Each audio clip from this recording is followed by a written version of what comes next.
바로 어제 러시아가 군대를 축소시킨다는 소식이 전해지며 러시아와 우크라이나 사태는 다소 안정 국면에 들어서는 모습이었습니다. 하지만 미국과 나토는 러시아 철군 주장은 허위라며 언제라도 침공이 가능하다는 입장을 밝혔는데요. 그런데 현재 러시아의 위협이 계속되는 가운데 갑자기 일본이 끼어들자 러시아가 오히려 일본을 무시하고 한국 편에 서는 상황이 발생했다고 합니다. 한번 자세히 알아보겠습니다.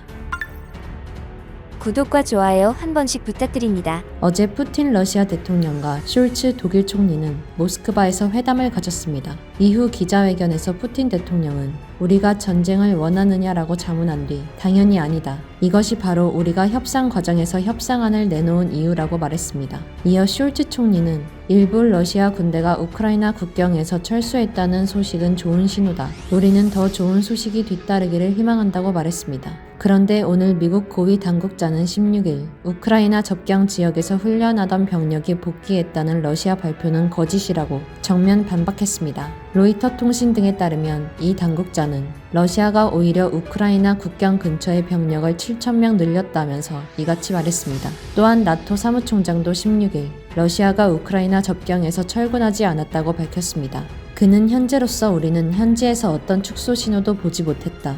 군대나 장비 철수는 없었다라고 말했습니다. 우크라이나도 러시아가 주변 병력을 철수했다고 밝혔으나 실제로는 증강시키고 있으며 러시아 군대가 우크라이나를 침공하기에는 아직 충분하지 않은 상태라고 CNN이 16일 보도했습니다.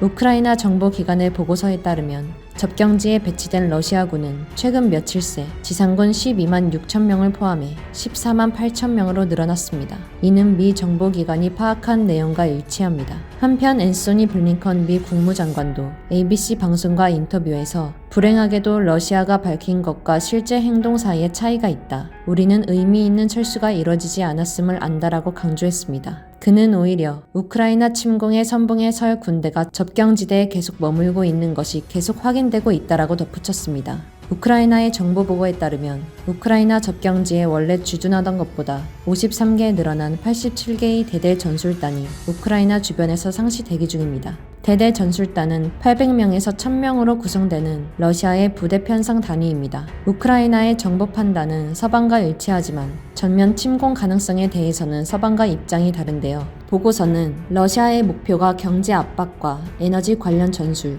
사이버 공격을 통한 우크라이나 내부 불안정을 조성하는 것이라고 강조했습니다. 우크라이나 정부와 은행 등 수십 곳의 주요 기관 홈페이지가 최근 며칠 새 사이버 공격을 받았습니다.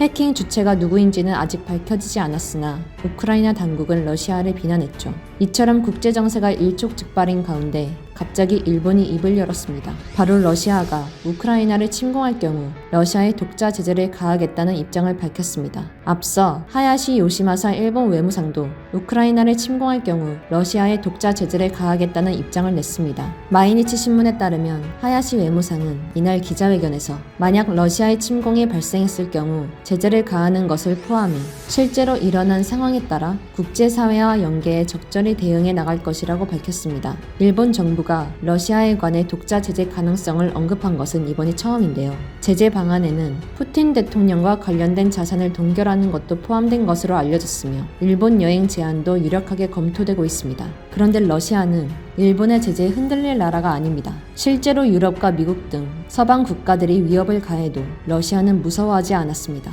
그래서 러시아는 일본의 제재 발표에 대해 아무런 입장을 내놓지 않고 있죠. 러시아의 일본의 대응은 효과가 없다는 것을 보여주는 것입니다.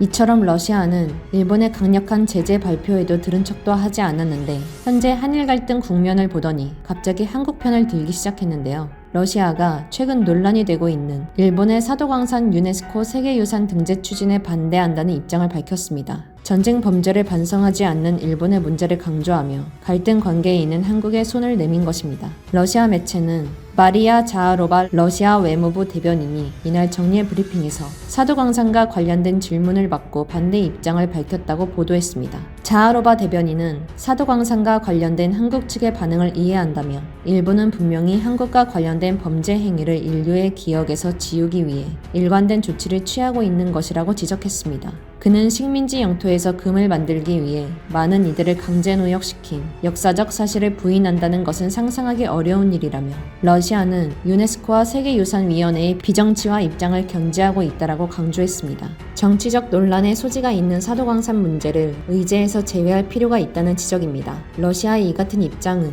사도광산을 둘러싼 한국과 일본의 갈등이 심화된 가운데 나왔습니다. 사도광산은 일제강점기 다수의 조선인이 동원돼 가혹한 노역을 강요받은 현장이지만 일본 정부는 지난해 말 이곳을 세계문화유산으로 등재하는 작업을 추진하고 있습니다. 한편 일본은 러시아가 한국 편을 들고 나서자 당황한 기색이 역력한데요. 지금까지 계속 한국을 무시하는 태도로 정상회담을 하지 않더니 이제는 갑자기 한일 양자회담을 개최하자고 나서기 시작했습니다. 산케이에 따르면 하야시 요시마사 외무상은 한미일 외교장관 회담에 맞춰 한일 양자회담 개최를 검토하는 것으로 전해졌습니다. 앞서 하야시 외무상은 기자회견에서 정의용 외교부 장관과 첫 전화회담 내용을 설명하며 사도광산 문제와 관련해 냉정한 논의를 진행할 생각이고 한국 측과도 성실하게 논의해 나갈 것이라고 밝혔습니다. 하야시 외무상은 지난해 12월 영국에서 열린 G7 회의 당시까지만 해도 정의용 외교부 장관과 정식 회담을 피했고 이후 미국, 호주, 인도, 유럽 등의 장관들과는 전화회담을 가졌으나 정 장관과는 통화한 적이 없었습니다. 일본의 갑작스러운 태도 전환은 사도광산의 유네스코 등재가 한국의 반대로 무산될 수 있다는 판단하에 대화를 추진하는 방향으로 선회하는 것이죠. 그런데 러시아와 주변국들도 한국 편을 들어주는 상황에 한국은 일본과 대화를 한다고 해도 일본의 뜻대로 되는 것은 거의 불가능합니다. 그런데도 일본이 한국과의 회담을 요청하는 데는 이유가 있는데요. 유네스코에서 사도광산 등재를 결정하는 요소 중 한국과 얼마나 진정성 있는 대화를 하였는지도 들어간다는 것입니다. 그러니까 일본은 한국과 진정으로 대화를 하고 싶은 것이 아닌 어쩔 수 없이 대화를 시도한다는 것이죠. 이처럼 현재 일본은 국제사회에서 영향력을 되찾으려 안간힘을 쓰고 있습니다. 하지만 이제 러시아와 같은 강대국들은 일본의 손을 들어줄 생각이 전혀 없어 보입니다. 왜냐하면 예전에는 일본의 편에 서면 얻는 이익이 있었지만 지금은 그렇지 않기 때문입니다. 따라서 러시아와 같은 타국의 눈치를 보지 않는 나라도 한국의 편을 드는 것이죠. 한편 한국은 일본과 달리 러시아와 우크라이나 사태 속에서 대규모 선박 수주를 연이어 받으며 조선업계들이 바빠지기 시작했습니다. 러시아 침공 위험 속 유럽 가스관이 잠길 우려가 높아지자 파이프 대신 바다로 운반해야 할 필요성에 LNG 운반선을 찾기 시작하는 것입니다. 따라서 국내 조선업이 수주 훈풍에 완연한 호황기에 접어들었습니다. 이달 10일 기준 총 46척을 수주했고 수주 금액만 하나 7조 8천억 원에 이릅니다. 그중 눈길을 끄는 것은 돈 되는 것만 계약한 선별 수주입니다. 특히 대우조선해양이 1조 5천억 원 규모의 신규 LNG 운반선 6척을 수주받았습니다. 이는 지난 명절 연휴 1조 9천억 원 상당의 대규모 선박을 수주한 데 이어 연이은 1조 원대 신규 수주입니다. 9일 업계에 따르면 대우조선은 미국 LNG 생산업체 벤처글로벌 LNG로부터 6척의 LNG 운반선을 수주했습니다. 선박 사양은 17만 4천 세제곱미터급 대형 LNG 운반선으로 대우조선이 자랑하는 고압 이중연료 추진 엔진과 고도화된 제액화 설비가 탑재돼 온실가스의 주범인 메탄 배기가스의 대기 배출을 대폭 줄일 수 있을 것으로 보입니다. 성가는 척당 2억 1천만 달러 수준으로 총 12억 6천만 달러, 약 1조 5,100억 원입니다. 이로써 대우조선은 2주 만에 조단위 잭팟을 터뜨리게 됐습니다. 대우조선은 설 연휴에 그리스 최대 해운사인 안젤리쿠시스 그룹 산하 마란가스로부터 LNG 운반선 2척을 수주한 데 이어 또 다른 유럽 선주와 컨테이너선 6척을 수주하면서 1조 9천억 원 상당의 계약에 성공했습니다. 현재 전 세계 운항 중인 686척의 LNG 운반선 중 가장 많은 174척을 대우조선해양이 건조했습니다. 한편 한국조선해양도 신규 수주에 성공했는데요. 한국조선해양은 9일 아프리카 소재 선사와 대형 LNG 운반선 2척에 대한 건조 계약을 체결했다고 밝혔으며 수주 금액은 5,347억 원입니다. 이에 조선업계 관계자는 노후 선박은 LNG 운반선 등으로 교체하려는 수요가 빠르게 늘고 있고 성과도 지난해 대비 5% 넘게 성장했다며 LNG 운반선 수주 랠리는 더욱 가속화될 전망이라고 말했습니다. 현재 일촉즉발의 위기 국면인 국제사회 속에서 일본은 점점 영향력을 잃어가고 있으며 한국은 그와 반대로 주변국들과 뜻을 같이 하고 있습니다.